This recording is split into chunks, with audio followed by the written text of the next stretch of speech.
as the title says, if back squats are the king of all exercises, why don't you see me do them? I'm going to use this video to explain the reason why I don't really back squat and what I do instead, and my sort of input on that topic. Okay, so you head to any normal gym and look at any of the big dudes. We all know the first question most people ask is, "What do you bench?" Because it's a gym bro thing. However, if you talk to any serious sort of strength athletes, you're probably going to get how much do you squat, and especially for like power lifters or strength athletes.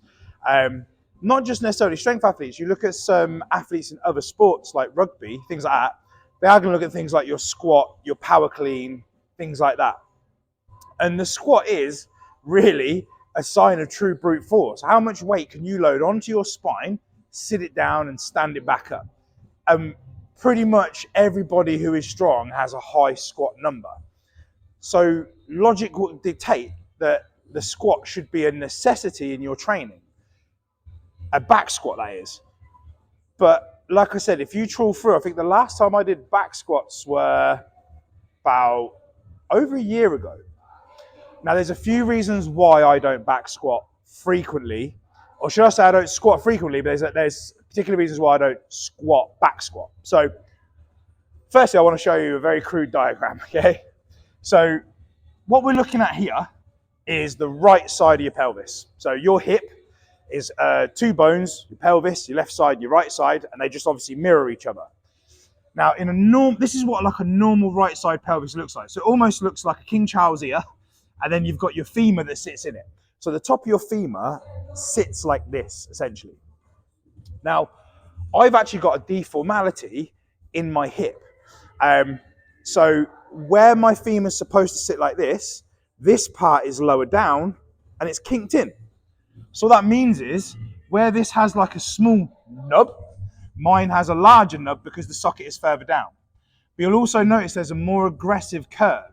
So what you're not seeing in the picture is this sits inside here. Obviously I couldn't draw it inside it so you wouldn't see it. So that sits inside there. So what happens normally, try and show you with my hands, if this is the socket in your pelvis, this is the top of your femur, that's when you lift your knee up, it comes up this way. When you raise your leg out to the side, it rotates in. But because mine is kinked and this is deformed, there's a catch point this way and a catch point that way. And I'll try and put a video in here of me demonstrating for you the effect it has on doing a side raise. You'll see that this leg, I can get up here, but this leg stops here. So there's a mechanical issue in the structure on my right hip. Now, does it affect me day to day? Not at all. However, it does affect what happens when I try and bring my leg out at a certain angle. Now, something that hasn't helped is in my early years, I was a professional MMA fighter. I did martial arts from the very young age, and I stopped at the age of 23, which I'll talk about in a minute. And during that time, I felt fine. I was actually very fit. I was somewhat all right at it. In terms of the country, to give you an idea, there's something called a VO2 max test. I always ranked above quite a lot of Olympians. I was known for having an unstoppable gas tank. I never really got hurt. So I thought all was good. And then something happened, which I'll talk about in a bit, which I had to have x-rays and investigations. And that was when they went, oh, actually, your hip is deformed. But because of years and years of kicking, kneeing, grappling, where you have this bone, there's also a joint lining around it. And I'd basically broke off bits of this capsule that then get trapped within it as well. Generally speaking, day to day, it causes me no discomfort, no problems, unless I try and move in certain ranges. And if you look at like a typical squat stance for a back squat where you place your feet, as I get 2/3 of the way down, that's the point where my hip is sort of here and it's going, right, we've caught, which then causes me to load the muscles incorrectly. So I can back squat, however, it normally messes me up afterwards. It always loads into my back because I can't get the correct movement pattern for my feet. The two other issues that affect my ability to squat, I have arthritis, but I've got rheumatoid and osteoarthritis, which again, normal day-to-day doesn't affect me.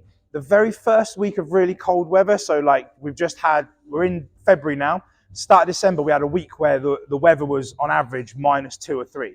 For the first few days, it feels like everything's on fire. It's horrible. But summertime, like now, I feel good, no issues. However, when I do like heavy back squats, that puts a certain wear and tear on my hip and knee joints, which then causes problems. So I have to wear knee sleeves when I squat. That's the only thing I really have to do, but it's uncomfortable. Now, my chosen sport is strongman, and obviously I have to do yoke walks where I'm putting 300 plus kilos on my back and carrying it. So whenever I yoke walk, that alone puts a lot of stress on my joints. So I have to make a choice.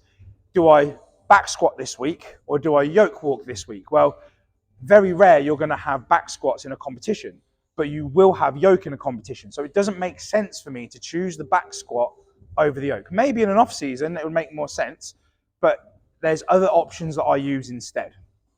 So for me personally, I prefer front squatting because I can have a narrower stance. The bar's in front, so the weight displacement is different, and it allows me to keep more of an upright posture, which I'm going to talk about in a second. I can adapt that position for my back squat, and it then becomes like an Olympic ass to grass back squat, but it naturally caps how much weight I can shift because I'm not in the most advantageous position to perform the back squat. I hope that makes sense.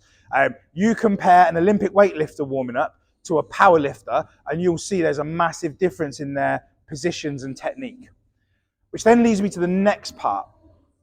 I suffer with what I call spider monkey syndrome.